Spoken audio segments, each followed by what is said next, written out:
Right, welcome back to Strategic Leadership as part of the MBA course. We're on session 7. In this particular session, again, I've gone very creative in the way in which I'm thinking about how we can evaluate our leadership. One of the key ways to evaluate our own leadership is asking the question, how sustainable are we as leaders? Can I maintain the pace that I'm on at the moment? And am I being realistic about that? Will I burn out in 2 or 3 years' time? That doesn't help anybody. That's not a win-win for me. That's not a win-win for my family. That's not a win-win for my company, my colleagues, right? How are we managing stress? And I do think that society is becoming more and more stressful. I think the demands on us, since the 2008 credit crunch, and before that we had something just before that as well, didn't we? Or was it the credit crunch that started things? We've just had crisis after crisis after crisis, austerity, COVID, and we just seem to be living in a lot more stressful environments. How are we sustaining ourselves in that? And how are we creating cultures within our workplaces to allow that sustainability to be manifested as well? How are we supporting? If we don't have our employees, we don't have companies. So how are we addressing their own sense of resilience? Again, the balanced scorecard was about growth and development. How are we sustaining that own growth and development in ourselves, as well as the cultures within our companies? So again, this is a really good way to recognize the impact of our leadership. If we're finding that our staff are stressed, that we are, people are going off ill because they're stressed, they're burning out, and we don't have resilience, therefore more and more people are going off ill, that's us. That's down on the leadership. We need to be creating those cultures where we build that resilience among our employees. And innovation is one of the things that will be impacted when this begins to happen. When you're stressed and burnt out, you don't have the energy to be creative anymore. And again, the sickness rates is a really good measurement of your leadership in the organization and enabling them to be more resilient. So let's get stuck in. Right, so we looked at all these 4 learning outcomes. We're now thinking about the impact of our leadership on performance, and one of the key ways to look at this is stress and burnout for us personally, but also within the cultures of our organizations. So let's crack on. Let's evaluate our leadership. This again comes from Krishna et al. In organizational behavior. I'm going to be pulling out some stuff from here in terms of stress, burnout, and resilience. Any other material, again, will give you the links and make sure that they are accessible for you. When we're thinking about stress and organizational culture, we're thinking about workplace bullying as well. That often causes the stress. So again, some links here to toxic. When we're thinking about burnout, we're thinking about psychological safety and work-life balance. And when we're thinking about resilience, we're thinking about that capacity within our employees, the human resource management, training and development, and etc., mentorship, coaching, all of these things have impacts in terms of culture. Okay, so let's think about stress. Now, the thing about stress is that we all have stress. What makes stress stressful is when it's unpredictable, right? So we weren't anticipating it, and the cumulative effect of that stress. So let's just say I'm having a wonderful time at work. I'm really enthused. I'm motivated. It's going guns blazing. We're doing good stuff. Outputs is really good. Performance, finances, whatever. And then all of a sudden, my partner falls ill. With a terminal illness completely out of the blue. It hits us all for a 6. This causes me to stress. I take it out at work. It causes other people to stress. And so we begin to have a knock-on effect, right? It's the cumulative pressures that begin to create a stressful environment. So what are the potential hazards that could happen? The culture in the workplace. So again, aggression, bullying, harassment, sexual harassment, these kind of things are bad, right? And the fact that they exist shows a toxic culture. So again, it's down to leadership. Unrealistic demands. Again, it might be because you've got a really bad turnover, so people are leaving left, right, and center, and those who are left have to take on extra work. You can't recruit quick enough. You've got a bad reputation. People don't want to work for you in the first place. Things are getting out of control very quickly. You need to be able to grab things, right? So powerful leadership from the front. Levels of control, so a lack of control, for example, or over control. So it's the 2 extremes. Role confusion, so people don't quite understand what's required of them. Again, your human resource management department is recruiting for the wrong roles. It's outdated roles. They haven't updated the job descriptions, etc., etc. Any change that's coming about, so a merger, an acquisition, etc. But breakdown of relationships for whatever reason, and again, this might be linked to workplace bullying, etc. And then support training, unique factors. So things might have gone wrong in the training process. So these are all potential hazards, right? So how do we know that stress exists within our workplace, and therefore we as leaders need to do something about it? So,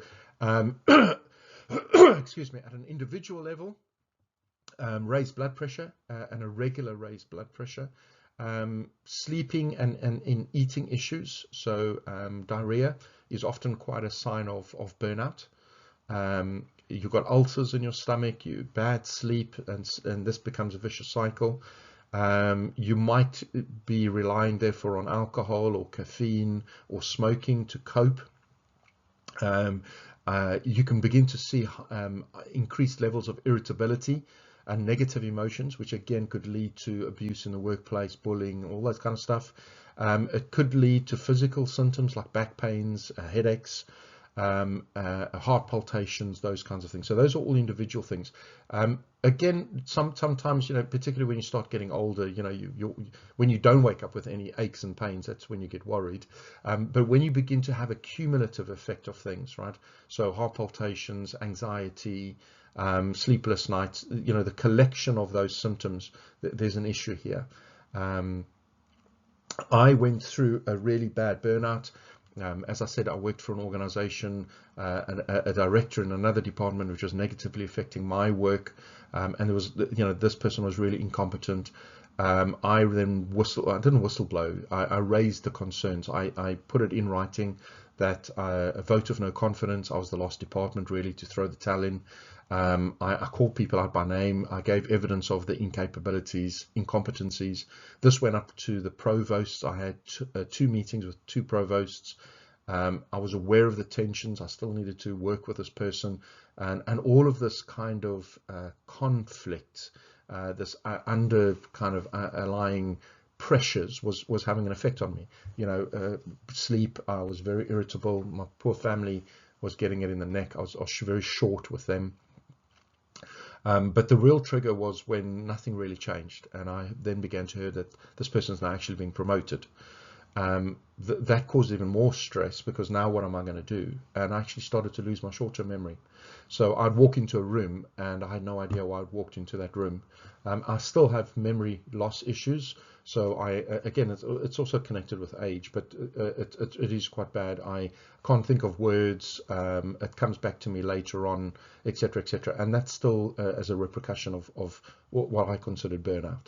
And it's at that point in time that I thought, I need to get out. It's toxic. I need to resign for my own wealth and well-being. So keep a track of those individual symptoms. Notice it within yourself as a leader, but also notice it with your colleagues as leaders. And it might be a sign of the cultural environment needing a shift and change. Right, so let's go into the organization. You've got increased sickness within the organization. People are going off sick. It's the organization. Higher absence, people not coming in. Long hour cultures, people are staying and working longer hours. That means there's something not right here. Remember the demands. We talked about demands as potential hazards. People are leaving, so turnover. The performance is actually going down. People are demotivated. You begin to see aggression, these kinds of things. Hence, there's an increase in hostility. Those are clear signs. Now, when you see those things in the organization, you to blame as the senior leader. You must grab it. It's like a string, right? Those wobbles are the issues. You need to pull hard from the front. You need to sort it out. You can't put your head in the sand and ignore it. And this is the issue that I had with this organization, is that things are still bad because they're just not dealing with it. I don't know. And this raises issues that actually this person is just a outcome of leadership above him, which is dysfunctional, which is why he's in that position in the first place, and then it filters down. The senior leadership, there needs to be a clean of the top level people because they clearly are not dealing with things properly. Right, leadership, it's not easy. It's not easy. But these are the signs that we need to look for, and when we see them, we need to deal with it as senior leaders.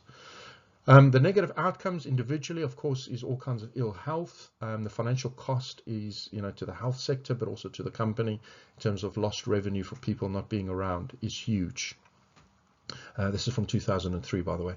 In terms of the organization, losing people for leaving, so the recruitment costs, you're losing the knowledge within the organization because performance is going down, you're getting reduced profits, etc. Again, you've got a major loss in the company.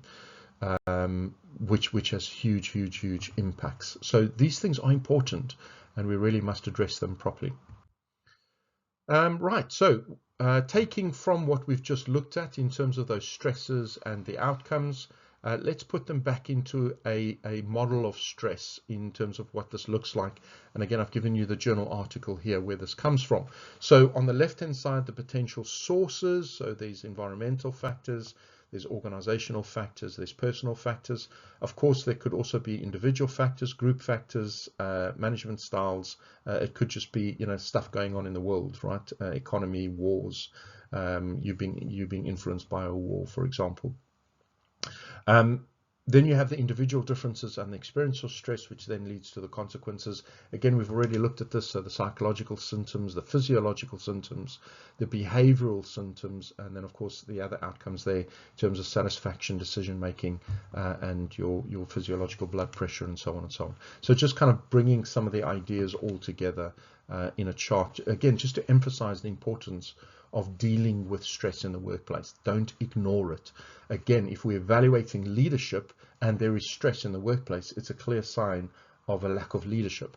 And we have to pull the string from the front really hard in order to deal with these issues and be very clear about how we're doing that. A really good tool that's been around for donkeys, I think this came out in the 1970s. Holmes and Ray produced this test that allows you, again, it's self-reporting, and there's no problem with self-reporting. It allows you to identify cumulatively the things that you as an individual are dealing with at a particular given point. And they give it a scoring measure, so again, based on psychological tests, which cause the greatest amount of physiological stress, all the stuff we've just looked at. So you'll notice the death of a spouse equals 100, divorce equals 73, marital separation 65, personal prison sentence, etc., etc. And the idea is that you go through the list of these 43 items and you add up all the things that right now you are experiencing. Okay, that then gives you an indication, because stress is about the cumulative uncontrollable things that you're having to deal with. If you have less than 150, you're in good health, i.e. there aren't enough things going on that would cause you stress. If you are between 150 and 300, you might be, it's a 50-50 chance of ill health. Now, this is where resilience comes in. It depends how resilient you are, how you would normally deal with these kind of things. Again, I do think it links with personality. Some deal with these things better than others, etc., etc. But this is the big one. If you score 300 or more, there is a 70% chance of ill health, which means absentee, being booked off, low performance. This is the thing that impacts work. So again, if we're using the balanced scorecard as an example, and we're looking at internal operations, and we have people going off sick left, right, and center, clearly that's going to impact the entire thing. So, one, as a leader, be aware of your own sense of what are you dealing with, what's on your plate, and how, being aware of that. I think awareness is one of the big steps forward. If you're not aware, you're not aware. Right, which means you're not dealing with things. But if you're aware, at least then you can begin to work with that meaning and become, put things into place. Go for counseling, increase your healthy eating, increase your time to sleep, increase, take maybe sleeping tablets to get a decent night, exercise, stuff like that, right? At least you're aware, be proactive. Remember 7 habits of highly effective people, and do something about it. Also, maybe doing this as a senior leadership team, and then, you know, having the trust to share as a team where everybody's at in stress, and then putting in support places, you know, or make a statement, you know, if you score 300 or more, and you do this on once a month on a particular day, if you score 3 or more, please let us know, and this will kick in, right? You'll be given some time off immediately, etc., in order to preserve, because if you don't deal with these things, you've seen the impact it has in terms of personal health and organizational performance. Right, so in terms of burnout, burnout is just basically when you have all these personal things going on, like we've just seen in the Holmes and Ray. You've got a stressful work environment, which is another element of stress.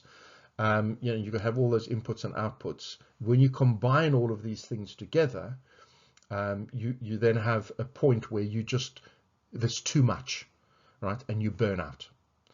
Burnout is really bad, because burnout influences, in my opinion, burnout influences your emotional muscle, right? Any athlete who pulls a hamstring will always have issues with the hamstring afterwards.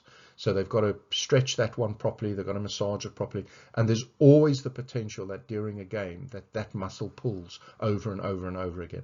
Now, if you break a bone, you know, joins back and it's stronger than ever. But muscles are different. Muscles produce a weakness. So once you've pulled a muscle, it's always weak. And I think emotional muscles, I know there isn't such a thing that exists, but metaphorically, burnout is an emotional muscle pulling. And that's it. It becomes a weakness after that. You're more prone, therefore, to be impacted by stress. So don't get to a point of burnout in the first place, right? Put in place the resilience that is needed in order to avoid burnout altogether. Sadly, I've been through 2 burnouts already in my life, and it really impacts, particularly now that I'm getting older. My energy levels are not what they should be.